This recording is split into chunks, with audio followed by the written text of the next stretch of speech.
जय हिंद दोस्तों। अभी देश का माहौल जिस तरह का बना हुआ है उसमें सभी लोग मोदी विरोधी बातें करने में जुटे हुए हैं। अगर हम वैक्सीनेशन की सफलता को हटा भी दें तो कई सारी ऐसी चीज़ें हैं जो कि इस समय मोदी सरकार के विरोध में जाती हुई दिखाई दे रही हैं।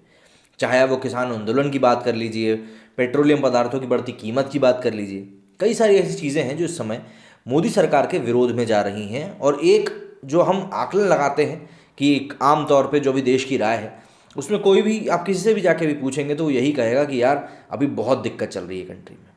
लेकिन लेकिन मैंने कहना कि इन सभी चीज़ों के बीच में कुछ चीज़ें ऐसी भी होती हैं जो वाकई में आपको चौंका देती हैं।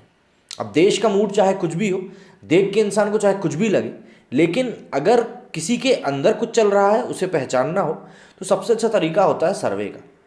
तो एक न्यूज़ एजेंसी है इंडिया टुडे, उन्होंने भी इसी मौके को भांपा कि भाई अभी देश का माहौल थोड़ा गरमाया सा हुआ है, ऐसे में कोई सर्वे करा के देखा जाए जिससे कि कुछ लोगों को डिमोरलाइज किया जा सके और कुछ लोगों को मोटिवेट किया जा सके। तो उन्होंने एक सर्वे कराया, उस सर्वे में जो प्रतिशत निकल के सामने आया वो प्रतिशत बहुत चौंकाने वाला था। क्यों? क्योंकि जिस तरह के से भी माहौल बनाया जा रहा है कि भाई मोदी सरकार तो फेल हो चुकी है, उसके उलट इसके नतीजे आए हैं। और करीब करीब अगर आंकड़ों की माने तो 321 सीटों पे इस समय एनडीए को जीतता हुआ दिखाया गया है। मतलब कि अगर आज की डेट में देश में चुनाव हो जाते हैं तो भाजपा का जीतना ऑलमोस्ट तय है। ऑलमोस्ट क्या, पूरी तरीके से तय है। ये सब किन चीज़ों के बाद में, जब हम इतने सारे फेलियर्स की बात कर रहे हैं। लेकिन ये जीत क्यों तय बताई जा रही है? ये जीत तय बताई जा रही है सिर्फ और सिर्फ उन मेजर्स के कारण जो मोदी सरकार ने लिए थे इस वायरस से लड़ने के लिए। अब एक आर्टिकल आया है, इस आर्टिकल में राजदीप सरदेसाई जी की थोड़ी सी तारीफ की गई है क्योंकि उन्हीं के ग्रुप ने एक सर्वे कराया और सर्वे में उस पार्टी को जीतता हुआ दिखाया जिस पार्टी को ये जीतता हुआ मुझे नहीं लगता कि कभी सपने में भी चाहेंगे। लेकिन अब बात वही है ना, जो बात है सो है। तो आर्टिकल कुछ इस प्रकार है कि इंडिया टुडे ने जनता की द्विवार्षिक राय जानने के लिए मूड ऑफ द नेशन नाम से एक पोल कराया। 2021 का पहला पोल इंडिया टुडे द्वारा कल जारी किया गया, लेकिन जो परिणाम आए वो तथाकथित धर्मनिरपेक्ष उदारवादी मीडिया के लोगों के लिए काफ़ी चौंकाने वाले निकले। क्योंकि लिबरल गिरोह के तो शायद ये उम्मीद कर रहे थे कि महामारी और उसके बाद के आर्थिक स्थिति के चलते भारतीय नागरिक मोदी सरकार से नफरत करने लगे होंगे। जैसा कि मैंने बताया कि देश में एक लहर सी बनाने की कोशिश की जा रही है कि इतनी सारी अव्यवस्था चल रही है देश में कि ये सरकार पूरी तरीके से फेल हो चुकी है। चीन से फैले महामारी के लगभग एक साल बाद इंडिया टुडे कर्वे इनसाइट्स ने अपने द्विवार्षिक मूड ऑफ द नेशन पोल करवाया। गुरुवार को प्रकाशित पोल के परिणामों से ये बात साबित हो गई कि कोरोना वायरस महामारी को लेकर भारत के प्रधानमंत्री नरेंद्र मोदी द्वारा उठाए गए कदमों पर भारतीयों ने अपनी संतुष्टि व्यक्त की है। India today curve insights mood of the nation के अनुसार सर्वे में भाग लेने वाले देश के लगभग 3/4 नागरिक मोदी सरकार द्वारा आर्थिक संकट से निपटने की नीति को लेकर खुश हैं। एमओटीएन सर्वे में पाया गया कि 73% भारतीय प्रधानमंत्री नरेंद्र मोदी द्वारा देश में कोविड-19 महामारी से निपटने के लिए किए गए कार्यों से भी पूरी तरीके से संतुष्ट हैं। सर्वे में कहा गया है कि 23% रिस्पॉन्डेंट ने कहा है कि मोदी सरकार का काम आउटस्टैंडिंग रहा, जबकि 50% ने इसे अच्छा माना। अप्रूवल रेटिंग के संदर्भ में 74% भारतीय पीएम मोदी से खुश हैं। गौरतलब है कि जहां अगस्त 2020 के सर्वेक्षण में 78% का आंकड़ा सामने आया था, वहीं इस बार के आंकड़े में यह एक बस मामूली सी गिरावट कही जाएगी। तो इसमें जो रेटिंग दी गई है जनवरी 2021 में, वो उसमें 23% आउटस्टैंडिंग है, 50% गुड है, 18% एवरेज, 7% पुअर और नो रिप्लाई 2%। मतलब यहाँ पे आप मोटा मोटे तौर पे देखें तो करीब 9% लोग हैं जो खुश नहीं हैं बस। वहीं अगस्त 2020 में कुछ 5% थे जो खुश नहीं थे। अब इस सर्वे में कहा गया है कि केंद्र सरकार ने महामारी की वजह से आर्थिक संकट को जिस तरीके से हैंडल किया उससे 67% भारतीय संतुष्ट हैं। 20% रिस्पॉन्डेंट ने इसे आउटस्टैंडिंग कहा, तो वहीं 47% भारतीयों ने इसे अच्छा प्रदर्शन कहा। इसके अलावा पोल ने यह भी कहा कि 66% रिस्पॉन्डेंट ने कहा है कि महामारी के कारण उनकी इनकम कम हुई है, जबकि 19% ने कहा है कि उन्होंने इस दौरान अपनी नौकरियां खो दी। साथ ही सर्वे में यह भी अनुमान लगाया गया कि अगर आज चुनाव कराया जाए तो भाजपा भारी बहुमत से सत्ता में वापस आएगी। The mood of the nation poll के मुताबिक बीजेपी 291 सीटें जीतेगी, जो कि अगस्त 2020 में मिले सीटों से 8 सीटें ज़्यादा है। अभी आए इस सर्वे के अनुसार भाजपा की अगुवाई वाली राष्ट्रीय जनतांत्रिक गठबंधन मतलब एनडीए लगभग 321 सीटें जीतेगी, जो कि अगस्त में 316 था।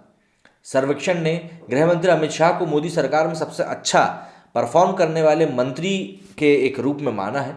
सर्वे प्रतिभागियों में से 39% ने शाह के पक्ष में मतदान किया है। उनके बाद रक्षा मंत्री राजनाथ सिंह 17%, वो तो वहीं 10% के साथ नितिन गडकरी चौथे स्थान पर काबिज है। जैसे ही इंडिया टुडे ने गुरुवार को अपने शो के में उपरोक्त नंबरों को प्रकाशित किया, राजदीप सरदेसाई हैरान रह गए। राजदीप सरदेसाई ने अपने मन की भड़ास ट्विटर पर निकालते हुए कहा कि ये उनके लिए चौंकाने वाला था कि आर्थिक संकट और कोरोना महामारी के बावजूद पोल के नतीजों में भारतीयों ने मोदी सरकार के कामों की सराहना करी। राजदीप सरदेसाई ने सर्वेक्षण पर टिप्पणी करते हुए कहा कि ये सर्वे पर विश्वास ही नहीं कर पा रहे हैं, क्योंकि लगभग 85% लोग लॉकडाउन में अपनी आजीविका के अवसरों को खोने के बावजूद आर्थिक संकट से निपटने के लिए 2/3 से अधिक लोग सरकार की सराहना कर रहे हैं। अपने शो में राजदीप सरदेसाई ने कहा कि चलो ये बहुत स्पष्ट तौर पर बताते हैं कि कोविड के समय में के दौरान इनकम 66% कम हो गई थी। 19% लोग कहते हैं कि उनकी नौकरी चली गई थी, और फिर भी सर्वे में पता चलता है कि लोग जीवन बचाने के लिए सरकार की सराहना कर रहे हैं। एक तरह वे अपनी आजीविका के लिए चिंतित हैं, लेकिन साथ ही वे ये कहने को तैयार नहीं है कि केंद्र गलत तरीके से काम कर रहा है। मेरे पास अभी भी इस मामले में तर्कसंगत व्याख्या नहीं है। यहाँ पे एक लाइन जो गौर करने वाली है वो ये है कि वे ये कहने को तैयार नहीं है कि केंद्र गलत तरीके से काम कर रहा था।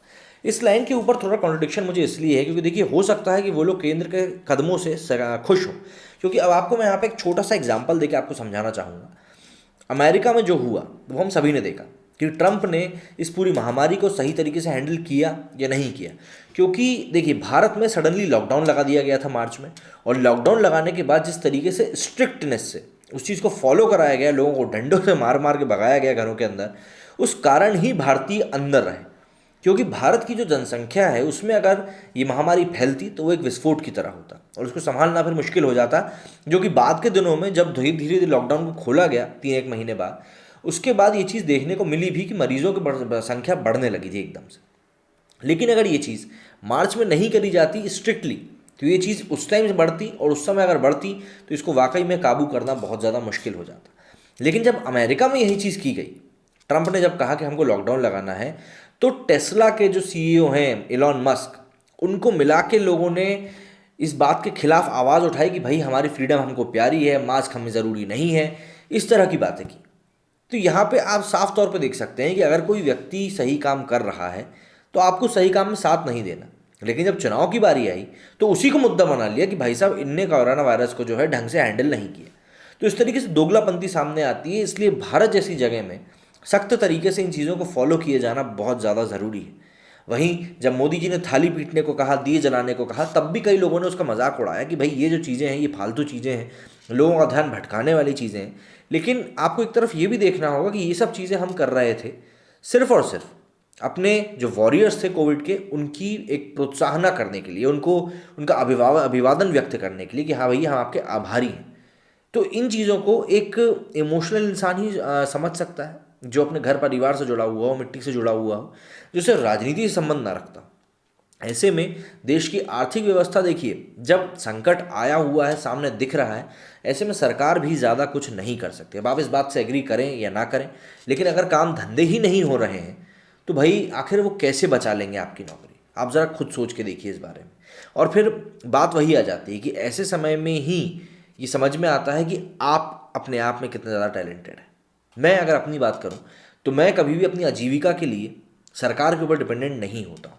हाँ ठीक है, जो मूलभूत ज़रूरतें हैं मेरी, जैसे सड़क हो गया, ये सब जो चीज़ें हैं, ये चीज़ें मेरी ज़रूरी है कि हाँ भैया मैं जिस कॉलोनी में रहता हूँ वहाँ पे प्रॉपर सारा मैनेजमेंट हो, सरकार वगैरह, सड़कें वगैरह अच्छे से चलें, कचरे का जो मैनेजमेंट होता है वो सही तरीके से हो, साफ़ सफाई बनी रहे।